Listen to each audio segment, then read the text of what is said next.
आज की कहानी का नाम है मित्र की परख। एक था शेर जो जंगल का राजा था। वह खूब लंबा चौड़ा और बलवान था। वह बहुत रोबीला और भयानक भी। सभी जानवर उसके लिए जंगल के कोने कोने से नित्य नई भेंट लाते थे। पर सिंह को जितना मिलता वह उससे भी ज्यादा पाना चाहता था। एक दिन उसने सोचा, राजा के तो दरबारी होने चाहिए, बिना दरबारियों के राजा कैसा। यह सोचकर सिंह ने लोमड़ी को अपने पास बुलाया। उसने लोमड़ी से कहा, लोमड़ी, तुम बुद्धिमान और चतुर हो, मैं तुमको अपना सलाहकार बनाना चाहता हूँ। लोमड़ी ने सिर झुकाकर कहा, जैसी आज्ञा महाराज। इसके बाद सिंह ने चीते को बुलाया। सिंह ने उससे कहा, कहते हैं कि तुम चौकन्ने और तेज भागने वाले हो, मैं तुम्हें अपना अंगरक्षक बनाना चाहता हूं। चीते ने भी झुककर कहा, धन्यवाद महाराज। अब सिंह ने कौवे को बुलाया और कहा, तुम खूब ऊंची उड़ान भर सकते हो, तुम मेरे दूत बनोगे। कौवे ने भी सिर झुकाकर कहा, जो आज्ञा महाराज। लोमड़ी, चीते और कौवे ने शपथ ली कि वे हमेशा स्वामी भक्त रहेंगे। राजा ने भी वचन दिया कि वह उन्हें खाना देगा और उनकी रक्षा करेगा। सबके दिन आराम से कटने लगे। तीनों दरबारी कभी भी राजा का विरोध नहीं करते थे। उसकी हर एक इच्छा उनके लिए कानून थी। सिंह दहाड़ता तो वे तीनों सहम कर खड़े हो जाते। वह कहीं भी जाता तो तीनों उसके पीछे पीछे चलते। जब सिंह राज शिकार के लिए जाता तो वे उसके लिए जानवर ढूंढते। जब सिंह खा चुकता तो बचा खुचा अपने दरबारियों के लिए छोड़ देता। इसलिए उन्हें खाने की कमी कभी न होती। सब प्रसन्न थे। एक दिन कौवे ने सिंहराज से पूछा, महाराज, क्या आपने ऊंट का मांस चखा है? बड़ा मज़ेदार होता है। एक बार मैंने रेगिस्तान में ऊंट का मांस खाया था। सिंह ने कभी ऊंट देखा भी नहीं था, पर ऊंट का मांस चखने का विचार उसे बहुत अच्छा लगा। उसने पूछा, पर ऊंट मिलेगा कहाँ? कौवे ने कहा, यहाँ से कुछ मील दूर एक रेगिस्तान है। मैं वहाँ का चक्कर लगाकर आ रहा हूँ। वहाँ मैंने एक मोटे ताजे ऊंट को देखा है, वह अकेला है।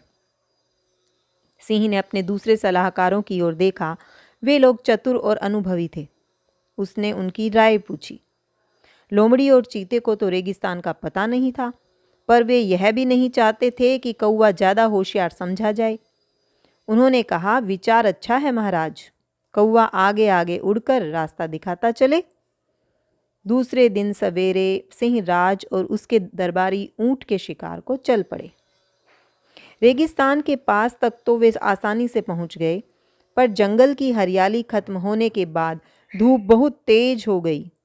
सूरज आग बरसा रहा था। ऊपर हवा में कौवा उड़ता जा रहा था।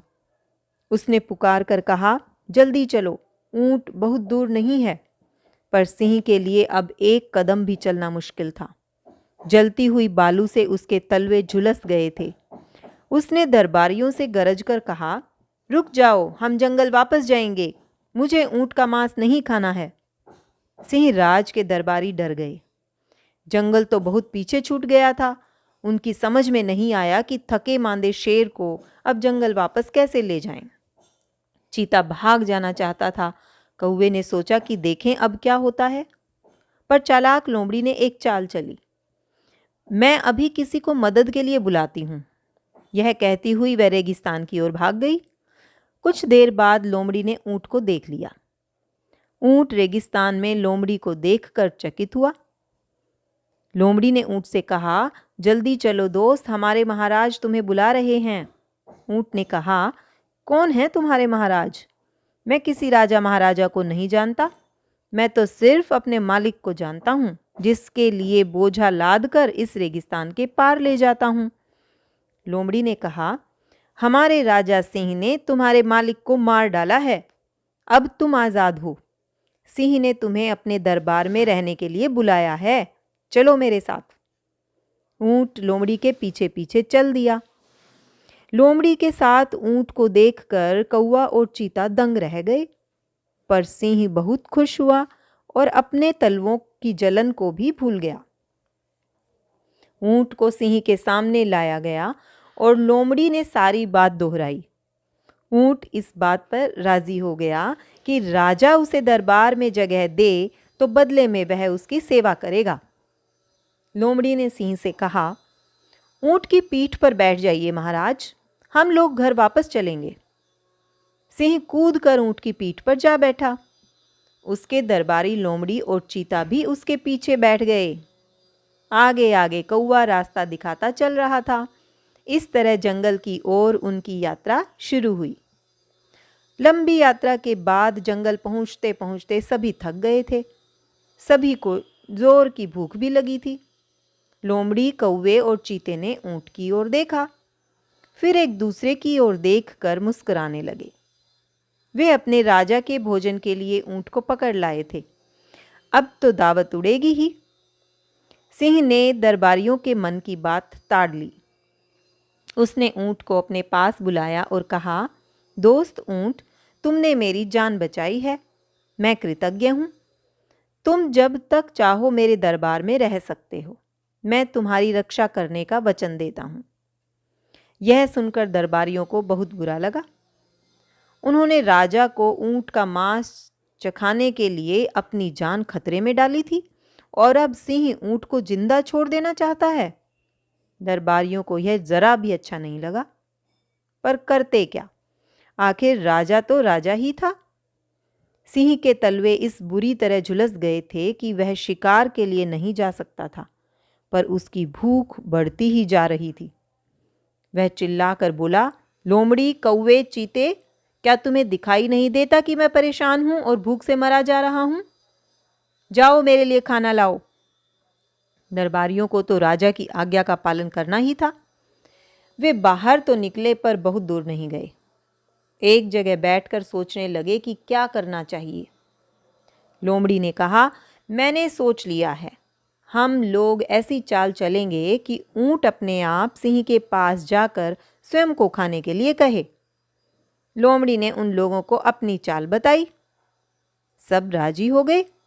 तीनों राजा के पास वापस गए।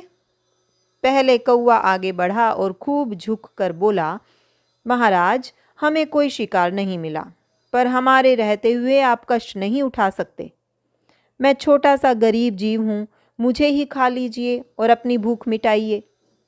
लोमड़ी ने कौवे को धकेल दिया और बोली, नहीं महाराज, मुझे खाइए। अब चीता लपक कर सामने आया और बोला, महाराज, मैं लोमड़ी से बड़ा हूँ। ऊंट ने उन सब की बातें सुनी। उसने सोचा कि उसे भी वैसा ही करना चाहिए। उसने कहा, महाराज, आपकी जान बचाने के लिए मैं भी अपनी जान दे सकता हूँ। ये लोग आपके पुराने मित्र हैं, आपके ज़्यादा काम आएंगे, मुझे ही खा लीजिए। लोमड़ी, कौवा और चीता तो तैयार थे ही। ऊंट के यह कहते ही तीनों उसकी ओर झपटे। सिंह ने उन्हें रोक कर कहा, तुम सब मेरे अच्छे और स्वामी भक्त सेवक हो। मैं किसी का दिल नहीं दुखाना चाहता। मैं सबकी बात मानूंगा। जिस सिलसिले में तुम लोगों ने अपने को भेंट किया है, उसी सिलसिले से मैं एक एक करके खाना शुरू करूंगा। यह सुनकर कौवा, लोमड़ी और चीता सन्न रह गए। भला वह ऐसा कब चाहते थे? कौवा फौरन उड़ गया।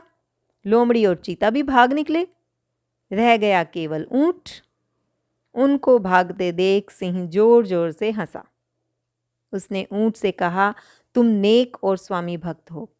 जब तक हम जिंदा हैं, हम और तुम मित्र बने रहेंगे। ऊंट बहुत खुश हुआ। सिंह ने सोचा, राजा होना तो बड़ी बात है, पर दयालु होना उससे भी बड़ी बात है। तो बच्चों, कहानी यहाँ खत्म होती है। अब आपको मैं इस विचार के साथ छोड़े जा रही हूँ कि इस कहानी को सुनकर आपने क्या सीख ली, आपको क्या शिक्षा मिली। धन्यवाद।